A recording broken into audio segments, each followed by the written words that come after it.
Berhenti menulis prompt. Selama kamu masih menulis prompt, kamu membuang banyak waktu sia-sia hanya karena kamu belum tahu alat lain. Ini adalah rubrik satu tips berguna tentang kecerdasan buatan. Sekarang juga, dalam 5 menit, kita akan bahas bagaimana cara menggandakan kecepatanmu saat bekerja dengan AI. Kamu dijamin akan 2 kali lebih cepat dalam memberikan instruksi ke AI, dan AI akan jauh lebih akurat dalam mengerjakan apa yang kamu butuhin. Dan kamu nggak perlu lagi bolak-balik tanya, ini gimana, itu gimana, dan seterusnya.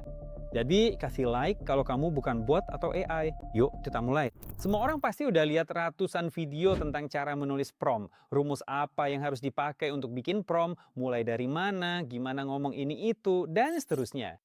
Padahal sebenarnya kamu udah buang-buang banyak waktu, bahkan sebelum AI-nya kasih jawaban yang bermanfaat.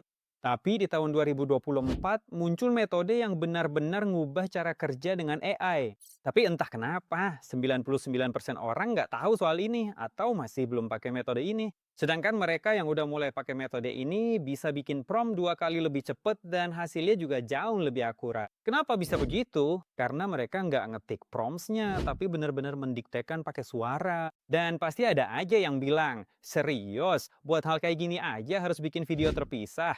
Tapi, tolong jangan buru-buru matiin videonya, karena ada beberapa trik yang bisa bikin prompt suara kalian jauh lebih bagus. Dan kalau kalian paham gimana dan kenapa ini bisa bekerja, kalian benar-benar bisa mempercepat pekerjaan kalian. Yuk kita mulai. Ini alasannya kenapa cara ini berhasil. Saat kalian mengetik di keyboard, otak kalian sedang menyusun pikiran. Begitulah cara kerja pola pikir kita. Sejak sekolah, waktu nulis karangan, kalian juga pasti pernah ngalamin. Pengen nulis sesuatu, tapi akhirnya cuma nulis inti-inti pentingnya aja.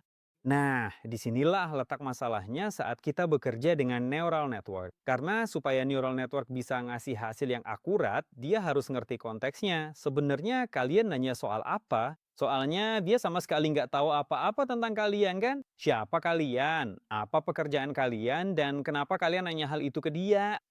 Dan disinilah letak poin utamanya.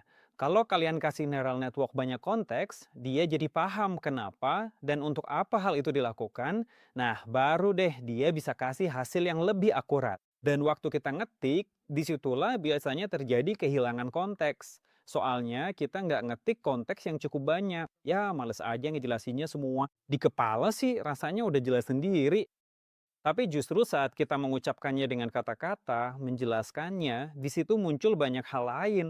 Bahkan sekarang, kebanyakan orang udah punya pola atau skenario sendiri ya, gimana cara ngirim pesan suara ke teman-teman. Dan kalau kalian ngobrol sama chat GPT pakai pesan suara juga, ya, kalian kirim yang kayak gitu ke dia. Ngomong-ngomong, siapa di sini yang sebel sama pesan suara? Tulis di kolom komentar ya, kalau kalian pernah dikirimin pesan suara. Tapi kalau ChatGPT, dia nggak bakal kesel sama pesan suara, malah sebaliknya, dia bakal ngambil konteks penting dari pesan kalian. Dan yang seru, langkah pertama yang perlu kalian lakuin, kalian bisa ajar rekam pesan suara yang nggak terstruktur sama sekali. Pokoknya semua yang terlintas di kepala kalian tentang topik tertentu langsung aja diucapin. Itu yang pertama. Selanjutnya, di pesan kedua, kalian bisa minta dia buat menstrukturkan semua yang udah kalian rekam, supaya jadi permintaan atau prompt yang siap dipakai. Dan sekali lagi, minta ChatGPT buat ngasih pertanyaan klarifikasi ke kalian. Jadi setelah kalian rekam, dia bisa nanya-nanya lagi ke kalian. Di ChatGPT misalnya, ada asisten suara yang bisa kalian ajak ngobrol kayak lagi teleponan. Dan kelihatannya itu bagus, tapi kualitas kecerdasannya atau kecerdasan dari jawabannya masih kurang memuaskan. Asisten ini bisa dipakai sebagai lawan bicara yang ngasih pertanyaan klarifikasi ke kalian, dan itu memang bisa mempercepat kalian, apalagi kalau tugasnya belum terstruktur, atau kalau kalian lagi ngerjain sesuatu yang bahkan belum tahu gimana cara nyelesainnya, atau cuma pengen diskusi sama seseorang. Nah, ini akan jadi cara yang bagus. Setelah langkah pertama, yaitu menuangkan ide ke ChatGPT, kedua, minta GPT merapikannya, dan ketiga, minta rumuskan ulang tugas tersebut sesuai perspektifnya. Harus diakui, bagi sebagian atasan ini adalah proses berpikir yang normal, di mana kadang-kadang seorang karyawan diberi tugas, padahal atasannya sendiri belum tahu apa hasil akhirnya nanti. Siapa di antara kalian yang pernah mendapat tugas seperti itu dari atasan, di mana sama sekali tidak ada kejelasan atau detailnya? Hal yang sama bisa kamu lakuin dengan mengandalkan ChatGPT, mendapatkan beberapa detail konkret, dan dari situ, berdasarkan apa yang kamu dapatkan, kamu bisa memberikan tugas teknis yang lebih spesifik. Inilah yang disebut sebagai upaya untuk mengurangi ketidakjelasan atau ketidakpastian dalam permintaan. Ketika kamu mendiktekan sesuatu dengan suara, tentu sebaiknya di awal kamu menjelaskan dulu ya, semacam konteks dalam peran apa pendengarmu saat ini, dalam hal ini ChatGPT. Dan kamu bisa bilang ke dia misalnya bahwa dia berperan sebagai co-foundermu atau mungkin sebagai kritikus seperti Gordon Ramsay supaya dia bisa mengkritikmu. Tapi khusus tentang peran dan metode penulisan prompt, tentang rumusnya, saya punya video terpisah, nanti bisa ditonton. Sekarang kita fokus ke satu metode ini aja. Dan kalau kamu sudah mendiktekan semuanya, setelah 3 langkah, kamu akan mendapatkan prompt yang sangat akurat.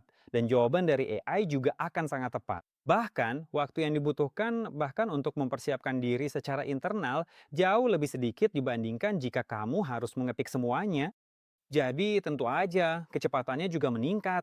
Selain itu, metode ini bisa digunakan tidak hanya untuk ChatGPT, tapi juga untuk Claude. Claude punya fitur input suara, begitu juga Perplexity dan Gemini. Sekarang, hampir semua AI udah punya fitur input suara.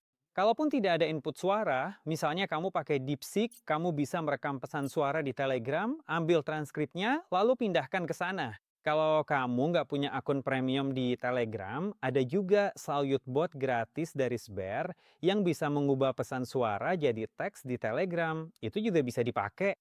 Jadi cara untuk mengubah audio jadi teks itu sebenarnya banyak banget. Gunakan hasil transkripsi teks ini untuk membuat prompt kamu, dan tanpa sadar, dalam beberapa bulan kamu bakal jauh lebih cepat dalam membuat permintaan dan mendapatkan jawaban. Jadi kecepatan kamu pun bakal meningkat. Tulis di kolom komentar, langkah mana dari yang udah aku jelasin tadi yang menurut kamu paling bermanfaat. Nah, kalau kamu benar-benar mau mendalami dunia neural network, di bawah video ini aku udah siapkan kursus gratis buat kamu, di mana aku membahas berbagai macam alat yang bisa kamu pakai. Jadi jangan lupa like kalau kamu bukan bot atau AI. Saya, Pavel Lebedev, pamit undur diri. Sampai jumpa lagi. Dadah!